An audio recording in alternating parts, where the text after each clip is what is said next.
주와 같이 길 가는 것. 샬롬, 사랑하는 영락교회 성도 여러분, 지난 하루도 하나님의 은혜 속에서 평안한 하루 되셨나요? 오늘은 2023년 7월 18일 화요일 아침입니다. 오늘 하루의 삶도 하나님의 은혜를 사모하며 주님의 인도하심에 순종하며 살아가시기를 축복하며 오늘도 변함없이 우리에게 허락하신 귀한 말씀으로 하루를 여는 아침 경건의 시간을 시작하겠습니다. 오늘 함께 부르실 찬송은 찬송가 274장 나 행한 것 죄뿐이니 입니다. 다 함께 찬송하시겠습니다.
사랑의 하나님 아버지, 간밤에도 우리에게 베푸신 평안 속에 영육의 건강을 지켜주신 은혜와 새날을 맞이할 수 있는 오늘의 건강 또한 허락해 주심을 인하여 감사드립니다. 무엇보다 이 하루의 시작을 귀한 말씀 붙들며 시작하게 하심 또한 감사드립니다. 허락하신 말씀을 묵상할 때 하나님 아버지의 마음을 깨달아 알게 하시고 말씀 앞에 겸손히 순종하며 따르는 귀한 하루가 되도록 인도하여 주시옵소서. 오늘도 저희 삶의 전 영역 가운데 주님의 말씀으로 인도하시고 이 시대 가운데 주님의 귀한 말씀만 붙들고 살아가기를 다짐하는 하나님의 기뻐하시는 성도가 되도록 인도하여 주시옵소서. 귀하신 우리 구주 예수 그리스도의 이름으로 기도드립니다. 아멘. 오늘 우리에게 주신 묵상 본문을 함께 봉독하겠습니다. 오늘 본문은 예레미야 6장 1절로 15절 말씀입니다. 함께 본문 말씀을 봉독하겠습니다. 베냐민 자손들아 예루살렘 가운데로부터 피난하라. 드고아에서 나팔을 불고 벳 학게렘에서 깃발을 들라. 재앙과 큰 파멸이 북방에서 엿보아 오미니라. 아름답고 우아한 시온의 딸을 내가 멸절하리니 목자들이 그 양떼를 몰고 와서 주위에 자기 장막을 치고 각기 그 초소에서 먹이리로다. 너희는 그를 칠 준비를 하라. 일어나라. 우리가 정오에 올라가자. 아하 아깝다. 날이 기울어 저녁 그늘이 길었구나. 5절 일어나라. 우리가 밤에 올라가서 그 요새들을 헐자 하도다. 만군의 여호와께서 이와 같이 말하노라. 너희는 나무를 베어서 예루살렘을 향하여 목책을 만들라. 이는 벌받을 성이라. 그 중에는 오직 포악한 것뿐이니라. 샘이 그 물을 솟구쳐냄 같이 그가 그 악을 드러내니 폭력과 탈취가 거기에서 들리며 질병과 살상이 내 앞에 계속하느니라. 예루살렘아, 너는 훈계를 받으라. 그리하지 아니하면 내 몸이 너를 싫어하고 너를 황폐하게 하여 주민이 없는 땅으로 만들리라.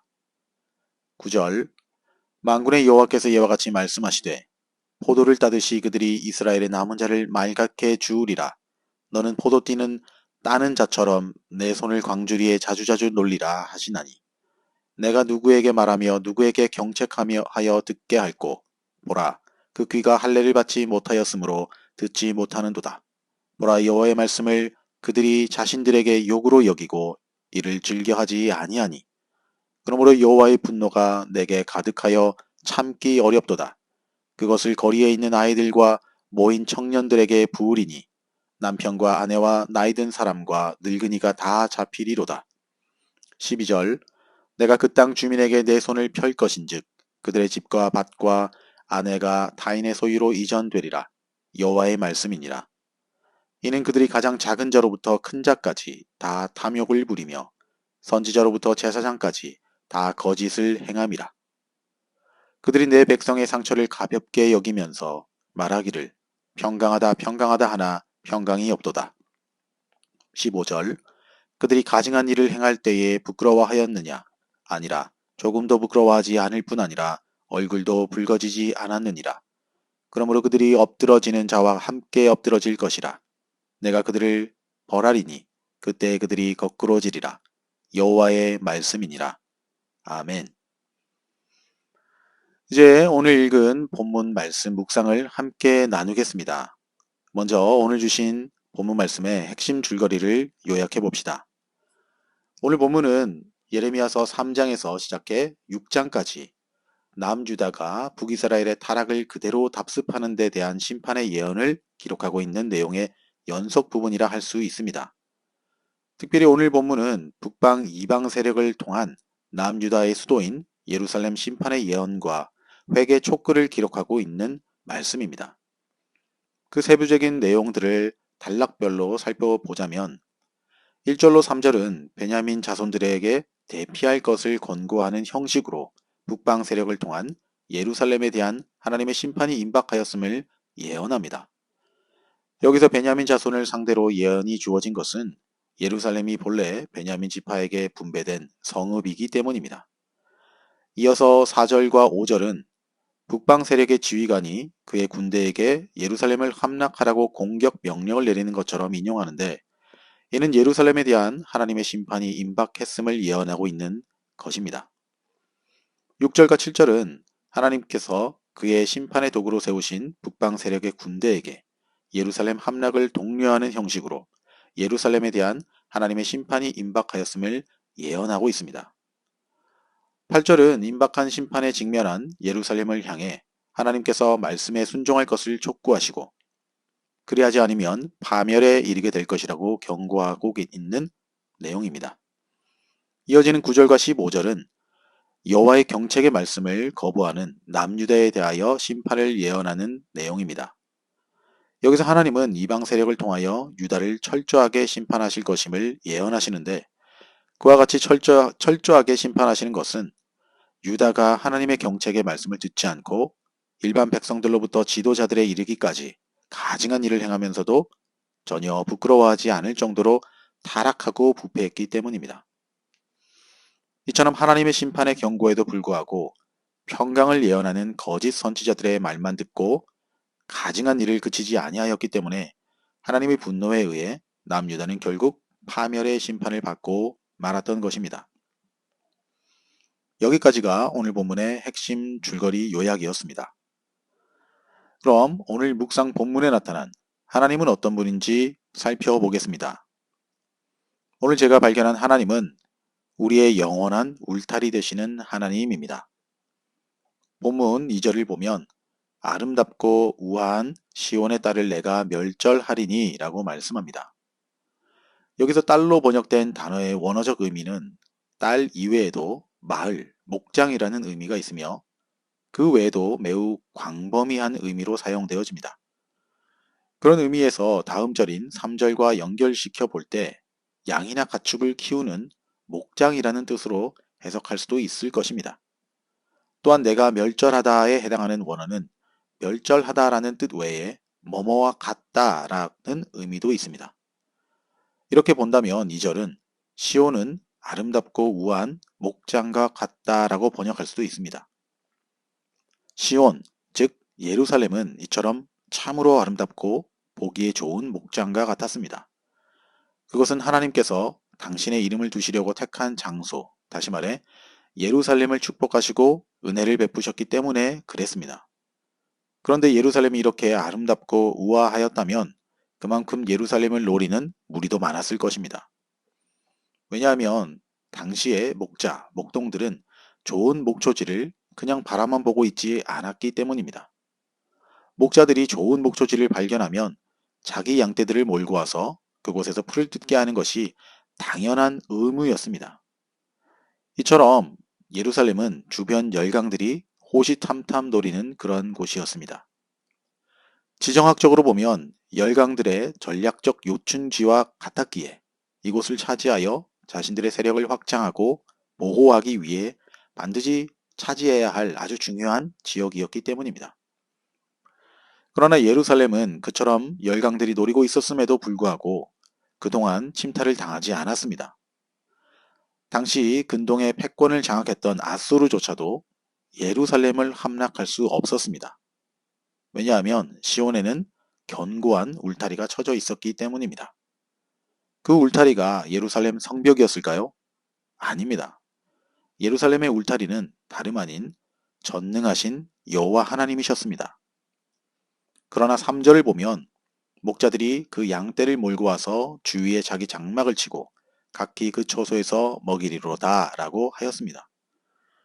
즉 하나님의 목장이었던 예루살렘이 열강의 목자들에 의해 처참하게 짓밟히게 될 것이라는 말씀인 것입니다. 그토록 난공불락과 같은 예루살렘이 어떻게 이렇게 처참히 짓밟히게 되는 것일까요? 하나님의 전능하심에 문제가 생긴 것입니까? 절대로 그런 일은 없었겠죠. 그 이유는 다름 아니라 하나님께서 시온을 두르고 계신 울타리를 걷어내시기로 작정하셨기 때문입니다. 하나님께서는 우리가 타락하여 죄를 범할 때 우리를 향한 보호의 손길과 은혜를 거두시고 그동안 주셨던 귀한 축복들을 거두어 가실 수도 있는 분이십니다. 그렇습니다. 사랑하는 성도 여러분, 만일 저와 여러분이 참으로 안정된 삶, 평안한 삶을 살기 원한다면 외부의 환경들을 탓할 것이 아니라 우리 안에 교묘하게 침투하여 있는 죄를 더욱 두려워하고 경계해야 할 것입니다. 우리가 죄에 대해 무감각해지고 하나님의 경책에 대해 두려워하지 않고 회개하지 않고 무방하게 무심하게 방관하게 될 때 하나님은 우리에게 두르셨던 당신의 안전한 울타리를 거두실 것입니다. 왜냐하면 결코 하나님은 죄와 함께 하실 수 없는 분이시기 때문입니다. 혹 저와 여러분 가운데 하나님의 울타리를 허무는 죄의 영역들이 있다면 반드시 찾아내어 회개하며 보수할 수 있게 되시길 우리 주님의 이름으로 축복합니다. 자, 이제 오늘 묵상 본문이 나에게 주시는 교훈과 메시지를 살펴보겠습니다. 오늘 저에게 주시는 교훈은 진정한 자녀는 부모의 마음을 헤아리는 자녀라는 사실입니다. 본문 9절입니다. 만군의 여호와께서 이와 같이 말씀하시되 포도를 따듯이 그들이 이스라엘의 남은 자를 맑게 주우리라. 너는 포도 따는 자처럼 내 손을 광주리에 자주자주 놀리라 하시나니. 9절은 이방 세력에 의해 남유다가 결국 처참히 짓밟히게 될 것을 예언하고 있는 말씀입니다. 그리고 이어서 10절에서는 내가 누구에게 말하며 누구에게 경책하여 듣게 할꼬 보라 그 귀가 할례를 받지 못하였으므로 듣지 못하는도다. 보라 여호와의 말씀을 그들이 자신들에게 욕으로 여기고 이를 즐겨 듣지 아니하리니 라고 말씀합니다.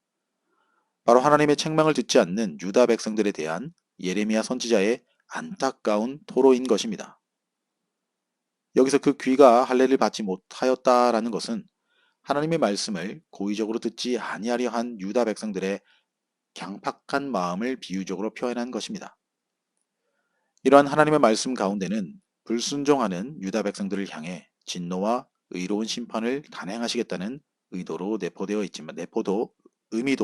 있지만 이보다 더 근본적으로는 완악하여 경고의 말씀에 도무지 귀를 기울이지 않으므로 심판의 자리에 떨어질 수밖에 없는 유다 백성들의 답답한 형편에 대한 안타까운 하나님의 심경이 배어 있다 할 수 있습니다. 그렇다면 우리는 이러한 하나님의 경책의 말씀과 아무 상관이 없는 자들일까요? 그에 대해 만약 그렇습니다 라고 대답한다면 얼마나 감사하고 복된 사람이겠습니까? 그러나 우리들 중 대다수는 이 말씀을 읽을 때 찔림을 느낄 것입니다. 왜냐하면 오늘날 우리 역시도 말씀을 듣기는 듣지만 자주 불순종하고 말씀에 부합된 삶과는 거리가 먼 완악한 삶을 살아가고 있기 때문입니다. 여러분은 이 말씀에서 완전히 자유할 수 있으십니까? 물론 하나님께서는 우리가 이러한 처지에 있을지언정 우리를 버리시거나 단념하시지 않으실 것이라 믿습니다. 그러나 스스로 징계를 자초하고 심지어 파멸에 가까운 길을 가면서도 하나님의 말씀을 듣고도 돌이키지 않는 우리를 보신다면 하나님은 또한 얼마나 우리를 안타까워 하시겠습니까? 사랑하는 성도 여러분, 우리는 이러한 하나님의 안타까운 심정을 헤아려 드려야 마땅하지 않을까요? 만일 우리가 그릇된 길에 서 있다면 돌이켜 바른 길로 돌아갑시다. 제약된 습관, 탐욕과 같은 헛된 욕구가 저와 여러분의 귀를 막고 우리의 삶을 얽어매려 할 때 우리를 안타깝게 여기시는 부모 되시는 하나님의 마음을 헤아려야 할 것입니다. 이러한 태도가 하나님의 자녀된 우리들의 마땅한 자세인 것입니다. 함께 기도하시겠습니다. 하나님 아버지, 오늘 이 아침에도 주님의 귀한 말씀을 듣게 하신 것 감사드립니다. 우리에게 오늘도 변함없이 말씀하시는 주님, 우리의 귀가 하나님의 말씀에 즐거워할 수 있기를 소망합니다. 비록 그것이 책망의 말씀이라 할지라도 기쁨으로 받아 회개에 이를 수 있도록 인도하여 주시옵소서. 이제는 우리 구주 예수 그리스도의 은혜와 하나님 아버지의 지극하신 사랑하심과 성령님의 감화감동, 위로교통 충만케 하심이 우리 인생들의 영원한 울타리가 되시며 보호자 되시는 주님의 마음을 헤아려 드리는 당신의 복된 자녀로서의 삶을 살아가기를 다짐하며 아침 경건의 시간에 참여한 모든 성도들 머리 위에 이제로부터 영원토록 함께 없시기를 간절히 축원하옵나이다. 아멘. 자, 오늘도 몇 가지 기도 제목을 나누며 함께 간절한 마음으로 기도하길 원합니다. 첫 번째 기도의 제목은 오늘도 우리 각자가 묵상한 말씀을 생각하시면서 기도합시다. 특별히 내 안에 하나님이 보호하시는 울타리 가운데 보수해야 할, 다시 말해 회개하며 나아가야 할 영역들이 있다면 생각나게 하시고 돌이켜 기도하게 해달라고 기도합시다. 둘째로 영락교회와 우리 성도님들을 위해서 기도합시다. 하나님이 기뻐하시며 하나님이 찾으시는 교회 되게 해달라고 기도하시고 또한 육신의 치유와 회복이 필요한 성도님들을 위해 그분들의 이름을 한 사람 한 사람 불러가시면서 간절히 기도합시다. 세 번째 기도의 제목은 사랑하는 나의 가족 모두가 하나님을 경외하며 주님을 인격적으로 만나는 영적 회복의 한 해가 되게 해달라고 기도하시고 우리 선교사님들과 또 그곳 선교지를 위해 이 찬양이 연주되는 동안 5분 이상 간절한 믿음과 소망 또 회개의 심령을 담아서 함께 기도하시겠습니다.